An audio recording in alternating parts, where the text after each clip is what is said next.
नमस्कार। आज के इस वीडियो में दैनिक जागरण के संपादकीय से 463 शब्दों के डिक्टेशन को हम लोग लेने वाले हैं। लेकिन अगर आपको ये नहीं पता है कि इन 463 शब्दों की आउटलाइंस क्या होंगी, तो आप हमारे शॉर्ट हैंड टीम ऐप को प्ले स्टोर से डाउनलोड कर सकते हैं। ऐप पर इस पूरे आर्टिकल को शॉर्ट हैंड यानी संकेत लिपि में ट्रांसलेट करके आपको दिया जाएगा। अगर आपको इस डिक्टेशन के पीडीएफ की ज़रूरत है तो पीडीएफ भी आपको ऐप पर ही मिलेगा। लिंक इसी वीडियो के ठीक नीचे डिस्क्रिप्शन बॉक्स में ऐप का आपको मिल जाएगा। इस डिक्टेशन को हम 3 अलग अलग स्पीड में लेंगे। पहली बार में 70 की स्पीड में, दूसरी बार में 80 की स्पीड में, तो तीसरी और आखिरी बार में इसी डिक्टेशन को हम लोग 90 की स्पीड में लेने वाले हैं। तो 70 की स्पीड में आपका डिक्टेशन स्टार्ट होगा 5 सेकंड के बाद। तब तक के लिए आप रेडी रहें।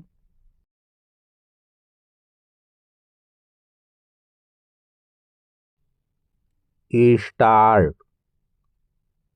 जैसी आशंका थी वैसा ही हुआ। कांग्रेस को अमेरिका के साथ होने वाला व्यापार समझौता भी रास नहीं आया। जैसे ही अमेरिकी राष्ट्रपति ने भारतीय वस्तुओं पर टैरिफ 50% से कम कर 18% करने की घोषणा की, वैसे ही कांग्रेस ने आपत्तियां उठानी शुरू कर दीं। यह सही है कि व्यापार समझौते संबंधी ट्रंप की पोस्ट से कुछ सवाल उभर रहे थे, लेकिन इन सवालों का जवाब मांगने के स्थान पर कांग्रेस नेता इस नतीजे पर पहुंच गए कि प्रधानमंत्री मोदी मजबूरी के कारण इस समझौते पर सहमत हो गए। राहुल गांधी ने तो यह कहने में भी संकोच नहीं किया कि प्रधानमंत्री ने किसानों की मेहनत को बेच दिया।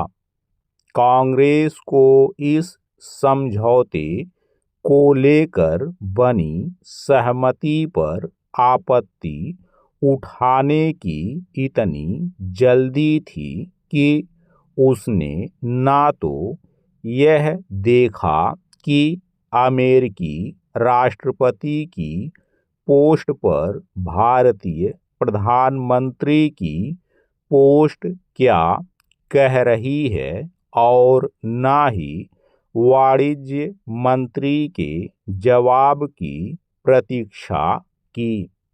जब वाणिज्य मंत्री ने यह स्पष्ट किया कि व्यापार समझौते में कृषि एवं डेयरी क्षेत्र में भारत के हितों की सुरक्षा होगी और अमेरिकी व्यापार प्रतिनिधि ने भी इसकी पुष्टि कर दी, तो कांग्रेस के पास कहने के लिए कुछ नहीं बचा। फिर भी उसने यह कहना शुरू कर दिया कि सरकार की ओर से इस बारे में संसद में जानकारी क्यों नहीं दी गई। हालांकि वाणिज्य मंत्री ने उन परिस्थितियों का उल्लेख किया जिनके चलते वे संसद में चाहकर भी बयान नहीं दे सकें, लेकिन कांग्रेस को संतोष नहीं। पैरा। कांग्रेस की ओर से अमेरिका के साथ होने जा रहे व्यापार समझौते पर सवाल उठाने का सिलसिला कायम है। उसके साथ साथ कुछ अन्य विपक्षी दल भी ऐसा ही कर रहे हैं। सामान्य समझ यह कहती है कि किसी भी समझौते या सहमति पर सवाल उठाने से पहले उसका विवरण सामने आने की प्रतीक्षा की जाए, लेकिन आज की भारतीय राजनीति में इस समझ के लिए स्थान शून्य होता जा रहा है। इसके स्थान पर विरोध के लिए विरोध का झंडा उठाने की प्रवृत्ति बढ़ती जा रही है। वैसे तो हर दल विपक्ष में रहते समय इसी प्रवृत्ति का परिचय देता है, लेकिन शायद कांग्रेस ने इसमें महारत हासिल कर ली है। इसी कारण उसकी आलोचना, निंदा चर्चा में तो आ जाती है, लेकिन वह ना तो कोई प्रभाव छोड़ती है, ना किसी सार्थक बहस को जन्म देती है और ना ही सत्ता पक्ष को अपने रुख रवैये पर विचार को बाध्य करती है। विडंबना यह है कि चुनाव दर चुनाव पराजय के बाद भी कांग्रेस यह समझने को तैयार नहीं कि विपक्ष का काम केवल खोखली आलोचना करना या फिर सनसनीखेज आरोप उछालना भर नहीं है। सरकार के हर फैसले का हर हाल में विरोध करने की कांग्रेस की आदत इतनी अधिक बढ़ गई है कि वह तर्कों और तथ्यों से भी परे रहने लगी है। स्टॉप।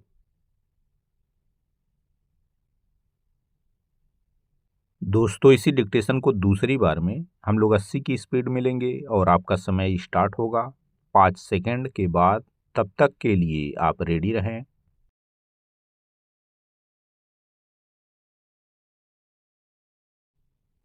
स्टार्ट।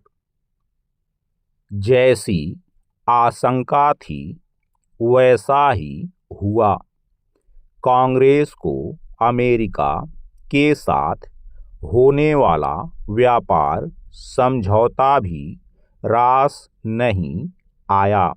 जैसे ही अमेरिकी राष्ट्रपति ने भारतीय वस्तुओं पर टैरिफ 50% से कम कर 18% करने की घोषणा की, वैसे ही कांग्रेस ने आपत्तियां उठानी शुरू कर दीं।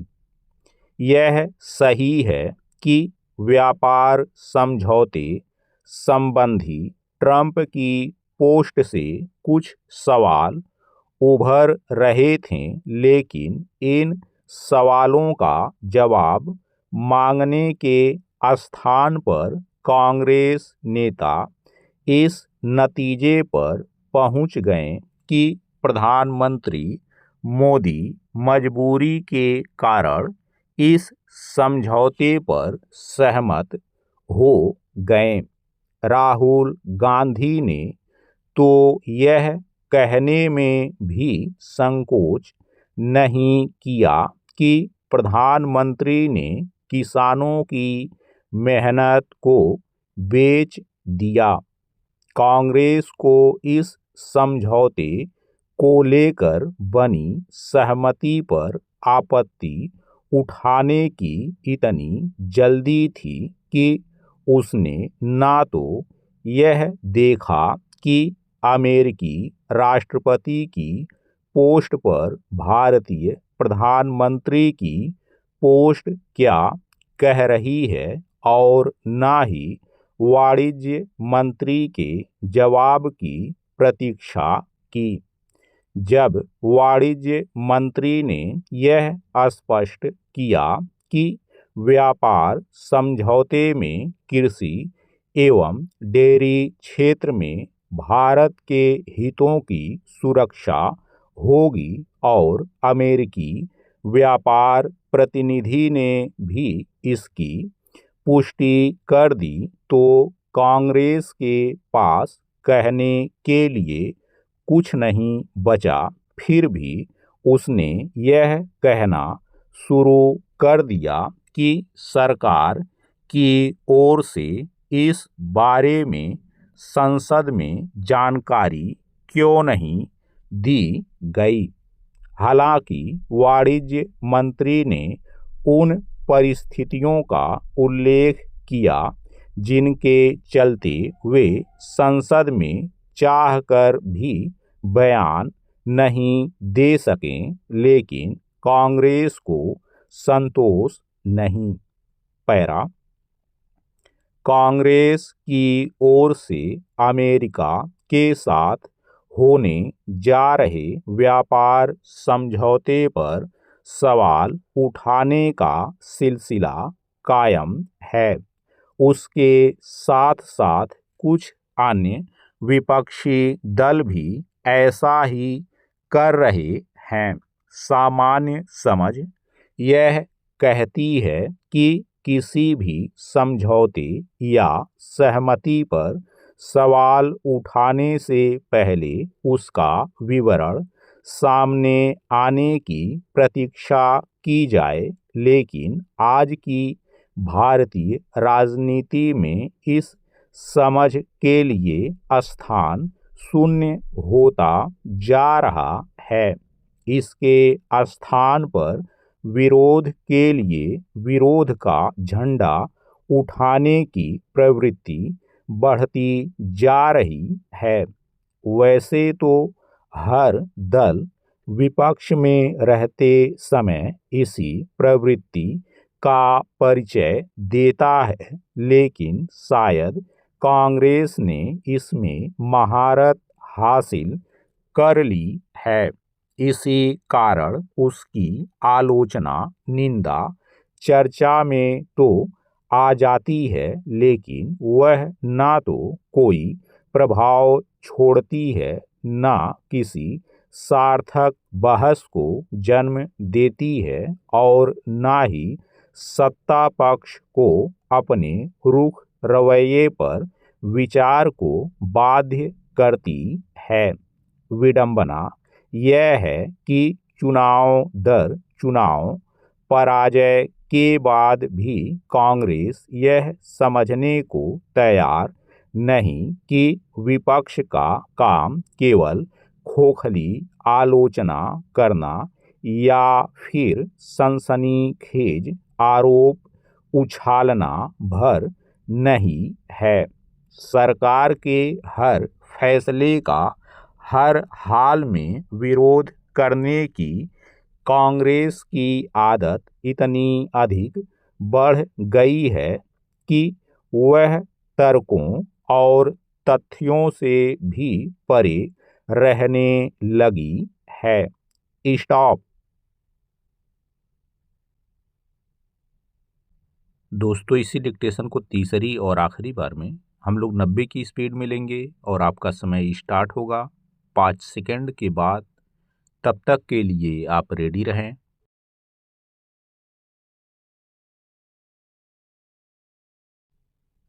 स्टार्ट। जैसी आशंका थी वैसा ही हुआ। कांग्रेस को अमेरिका के साथ होने वाला व्यापार समझौता भी रास नहीं आया। जैसे ही अमेरिकी राष्ट्रपति ने भारतीय वस्तुओं पर टैरिफ 50% से कम कर 18% करने की घोषणा की, वैसे ही कांग्रेस ने आपत्तियां उठानी शुरू कर दी। यह सही है कि व्यापार समझौते संबंधी ट्रंप की पोस्ट से कुछ सवाल उभर रहे थे, लेकिन इन सवालों का जवाब मांगने के स्थान पर कांग्रेस नेता इस नतीजे पर पहुंच गए कि प्रधानमंत्री मोदी मजबूरी के कारण इस समझौते पर सहमत हो गए। राहुल गांधी ने तो यह कहने में भी संकोच नहीं किया कि प्रधानमंत्री ने किसानों की मेहनत को बेच दिया। कांग्रेस को इस समझौते को लेकर बनी सहमति पर आपत्ति उठाने की इतनी जल्दी थी कि उसने ना तो यह देखा कि अमेरिकी राष्ट्रपति की पोस्ट पर भारतीय प्रधानमंत्री की पोस्ट क्या कह रही है और ना ही वाणिज्य मंत्री के जवाब की प्रतीक्षा की। जब वाणिज्य मंत्री ने यह स्पष्ट किया कि व्यापार समझौते में कृषि एवं डेयरी क्षेत्र में भारत के हितों की सुरक्षा होगी और अमेरिकी व्यापार प्रतिनिधि ने भी इसकी पुष्टि कर दी, तो कांग्रेस के पास कहने के लिए कुछ नहीं बचा। फिर भी उसने यह कहना शुरू कर दिया कि सरकार की ओर से इस बारे में संसद में जानकारी क्यों नहीं दी गई। हालांकि वाणिज्य मंत्री ने उन परिस्थितियों का उल्लेख किया जिनके चलते वे संसद में चाहकर भी बयान नहीं दे सकें, लेकिन कांग्रेस को संतोष नहीं। पैरा कांग्रेस की ओर से अमेरिका के साथ होने जा रहे व्यापार समझौते पर सवाल उठाने का सिलसिला कायम है।